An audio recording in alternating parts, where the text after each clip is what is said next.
దీనిపైన సమానం చెప్పలేక మరి స్టేట్కి ఫిషరీస్ కోఆపరేషన్ ఫెడరేషన్ ఉంటుంది, మనకి స్టేట్ చైర్మన్ ఉంటాడు. దీని అందరినీ కూడా 33 జిల్లాల్లో ఉన్నటువంటి ఈ సహకార సంఘాలు ఏవైతే మత్స్య పారిశ్రామిక సహకార సంఘాలు జిల్లాల వారికి ఏవైతే ఉంటాయో ఈ ఫెడరేషన్స్ అంతా డిస్ట్రిక్ట్ ఫెడరేషన్స్ అంతా కూడా 33 జిల్లాల అధ్యక్షుల నుంచి ఒక అధ్యక్షుడు ఎన్నుకొని స్టేట్ ఫెడరేషన్కి చైర్మన్ ఉంటారు. దీనికి ఎన్నికలు పెట్టకుండా హైకోర్టు ఉత్తర్వులు ఉన్నా ఇప్పటి వరకు కూడా కేవలం 12 జిల్లాలకే ఈ సహకార సంఘం మత్స్య పారిశ్రామిక సహకార సంఘం ఎన్నికలు పెట్టి మిగతా 21 జిల్లాలకి ఆపివేసి ఎన్నికలు పెట్టకుండా కాలయాపన చేసుకుంటూ వారికి చెప్తే వారు కూర్చోమంటే లేవడం లేచేటువంటి వ్యక్తిని ఈ ఫెడరేషన్ చైర్మన్గా పెట్టుకొని మరి ఈ యొక్క వృత్తిపైన ఆధారపడినటువంటి వారందరినీ కూడా రోడ్ల పాలు చేసుకుంటూ వారి నోట్ల మట్టి కొడుతూ వారు కడుపు కొడుతున్నది ఈ యొక్క రేవంత్ రెడ్డి ప్రభుత్వం అని చెప్పి సందర్భంగా మనవి చేస్తా ఉన్నాను. కాంగ్రెస్ పార్టీకి చెందినటువంటి వారి సొంత ఎమ్మెల్యేలు కూడా లిఖిత పూర్వకంగా ముఖ్యమంత్రి గారికి చెప్పినారు, ఈ మత్స్య కార్మికులని అన్యాయం చేస్తూ ఉంది, వీరిని ఇమ్మీడియట్గా తప్పును సరిదిద్దాలని చెప్పినా కూడా ఈ ప్రభుత్వం మొద్దు నిద్ర నుంచి లేస్తలేదని చెప్పి ఈ సందర్భంగా మనవి చేస్తూ ఉన్నాను. కాబట్టి తక్షణం ఈ మిగతా 21 జిల్లాలకు సంబంధించినటువంటి మత్స్య పారిశ్రామిక సహకార సంఘాల ఎన్నికలు ఇమ్మీడియట్గా నిర్వహించాలి. స్టేట్ చైర్మన్ని కూడా ఆ ఒక నిబంధనల ప్రకారం కూడా ఎన్నుకోవాలి. తద్వారా ఏవైతే గతంలో బీఆర్ఎస్ ప్రభుత్వం కేసీఆర్ గారి నాయకత్వంలో మత్స్య సంపదని ప్రోత్సహించి మత్స్యకారులను ప్రోత్సహించి సంపద పెంచడానికి సంపద సృష్టించడానికి ఇచ్చినటువంటి చర్యలన్నింటినీ కూడా వాటన్నిటిని కొనసాగించాలని చెప్పేసి కూడా బీఆర్ఎస్ పార్టీ డిమాండ్ చేస్తూ ఉంది. తప్పకుండా ఈ మత్స్యకారుల పోరాటానికి బీఆర్ఎస్ పార్టీ అండగా ఉంటుంది.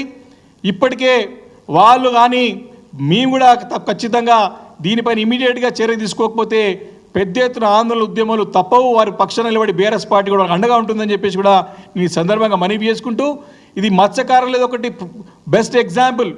మరి అదేవిధంగా ఈరోజు అక్కడ నాయ బ్రాహ్మణులు రోడ్ల పైనకి వచ్చి ధర్నాలు చేస్తూ ఉన్నారు. అక్కడ వీళ్ళేమో విజయోత్సవాలు జరుపుకుంటా ఉన్నారు, ఏదో సాధించడం అద్భుతాలు సృష్టించడం సంవత్సరం లోపల అని చెప్పేసి కూడా ఈరోజు సంబరాలు జరుపుకుంటా ఉన్నారు.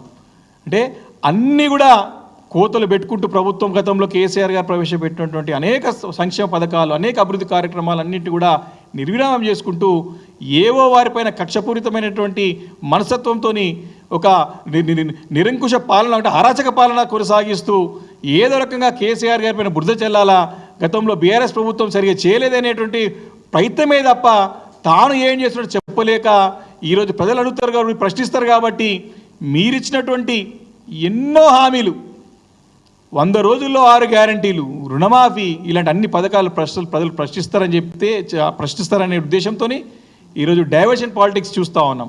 కాబట్టి ఇలా అనేక సందర్భాలు ఉన్నాయి. కాబట్టి ముఖ్యంగా ఈరోజు పర్టికులర్గా ఈ యొక్క అనేక వర్గాల వారిని మోసం చేస్తుండడానికి ఈ మత్స్య కార్మికుల యొక్క మత్స్యకారుల యొక్క మోసం చేస్తూ అటు నాయ బ్రాహ్మణులని అటు రజకులని అనేక కుల వృత్తులపైనటువంటి వారందరినీ కూడా మోసం చేసుకుంటూ ముందుకు వస్తున్న సంగతి నేను గుర్తు చేసుకుంటూ మరి తప్పకుండా ప్రభుత్వం దీనిపైన తక్షణం చర్యలు తీసుకొని ఈ యొక్క న్యాయమైన డిమాండ్లని మరి నెరవేర్చే విధంగా చర్యలు తీసుకోకపోతే పెద్ద ఎత్తున ఆందోళనలు ఉద్యమాలు తప్పవు.